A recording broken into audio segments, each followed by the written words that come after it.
Malgudi Days by R K Narayan. The Snake Song.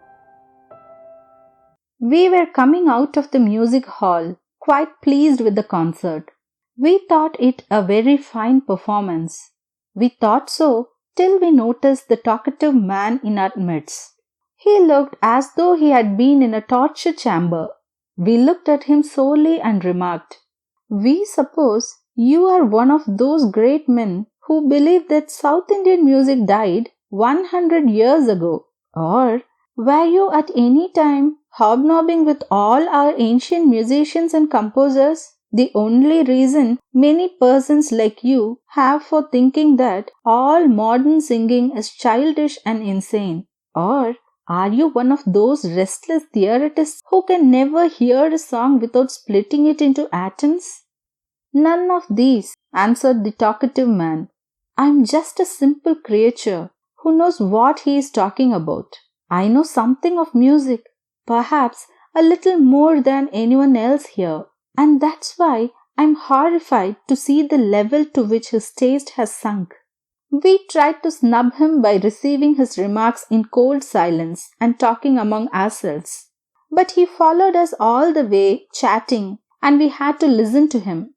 "Seeing me now," said the talkative man, "perhaps you think I am capable of doing nothing more artistic than selling chemical fertilizers to peasants. But I tell you, I was at one time ambitious of becoming a musician. I came near being one.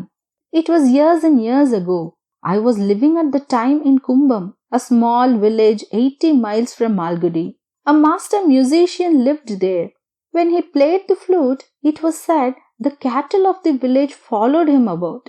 He was perhaps the greatest artist of the century, but quite content to live in obscurity, hardly known to anyone outside the village, giving concerts only in the village temple and absolutely satisfied with the small income he derived from his ancestral lands.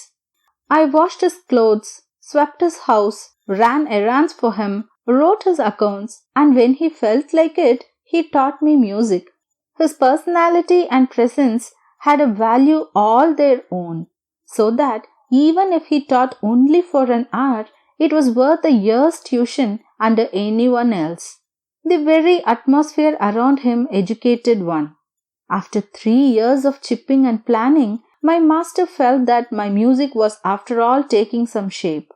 He said, "In another year perhaps you may go to the town and play before a public. That is, if you care for such things." You may be sure I cared. Not for me the greatness of obscurity. I wanted wealth and renown. I dreamt of going to Madras and attending the music festival next year, and then all the districts would ring with my name.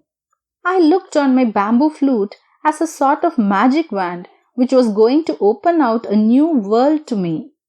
I lived in a small cottage at the end of the street. It was my habit to sit up and practice far into the night. One night, as I was just losing myself in Bhairavi Raga, there came a knock on the door. I felt irritated at the interruption. "Who is there?" I asked. "A sadhu. He wants a mouthful of food."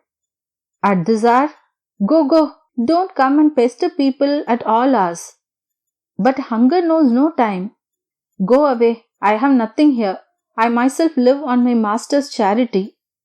"But can't you give a small coin or at least a kind word to a sadhu? He has seen Kasi Rameshwaram." "Shut up," I cried, glad at the door, and resumed my Bhairavi. 15 minutes later, the knocks were repeated. I lost my temper. "Have you no sense? Why do you disturb me?" "You play divinely. Won't you let me in? You may not give me food for my stomach, but don't deny me your music."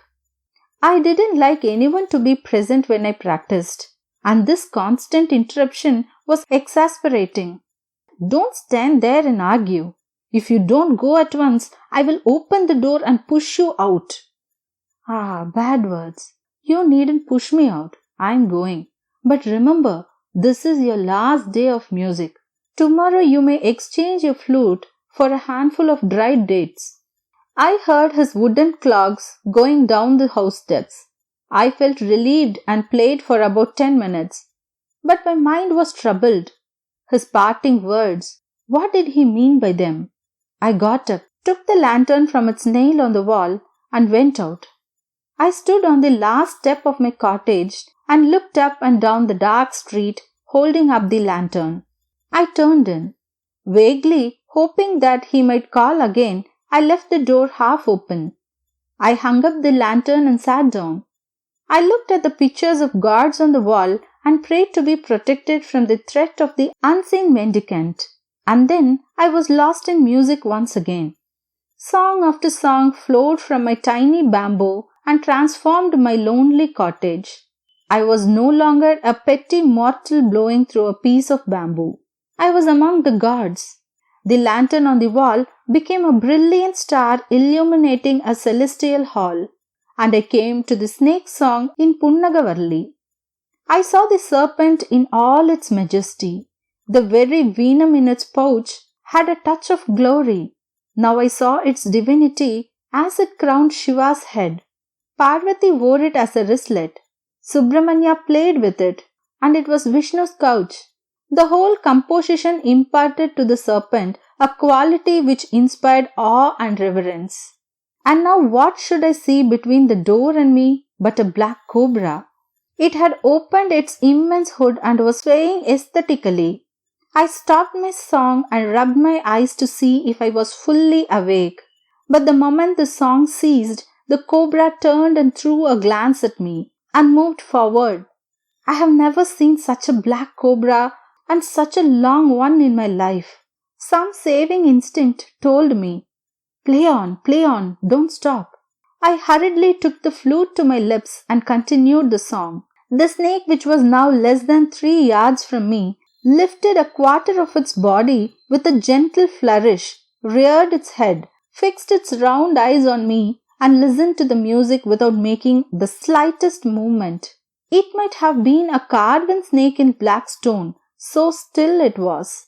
And as I played with my eyes fixed on the snake, I was so much impressed with its dignity and authority that I said to myself, which god would forego the privilege of wearing this in his hair? After playing the song thrice over, I commenced a new song. The cobra sharply turned its head and looked at me as if to say, now what's all this? And let out a terrible hiss and made a slight movement. I quickly resumed the snake song and it assumed once again its carven posture. So I played the song again and again.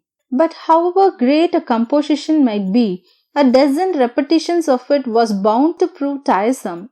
I attempted to change the song once or twice, but I saw the snake stir menacingly. I vainly tried to get up and dash out, but the snake nearly stood up on its tail and promised to finish me. And so I played the same song all night. My distinguished audience showed no sign of leaving. By and by I felt exhausted. My head swam, my cheeks ached from continuous blowing, and my chest seemed to be emptied of the last whiff of breath. I knew I was going to drop dead in a few seconds. It didn't seem to matter very much if the snake was going to crush me in its coils and fill me with all the venom in its sac. I flung down the flute, got up, and prostrated before it, crying, "Oh, Nagaraja, you are a god. You can kill me if you like, but I can play no more." When I opened my eyes again, the snake was gone. The lantern on the wall had turned pale in the morning light. My flute lay near the doorway. Next day, I narrated my experiences to my master. He said, "Don't you know you ought not to play Punnagavarli at night? That apart, now you can never be sure you will not get the snake in again if you play. And when he comes, he won't spare you unless you sing his song over again. Are you prepared to do it?" "No, no, 1,000 times no," I cried. The memory of the song was galling. I had repeated it enough to last me a lifetime. If it is so, throw away your flute and forget your music. You can't play with the serpent. It is a plaything of gods. Throw away your bamboo. It is of no use to you any more." I wept at the thought of this renunciation. My master pitied me and said, "Perhaps all will be well again if you seek your visitor of that night and beg his forgiveness. Can you find him?" I put away my flute. I have ever since been searching for an unknown, unseen mendicant in this world. Even today, if by God's grace I meet him, I will fall at his feet, beg his forgiveness, and take up my flute again.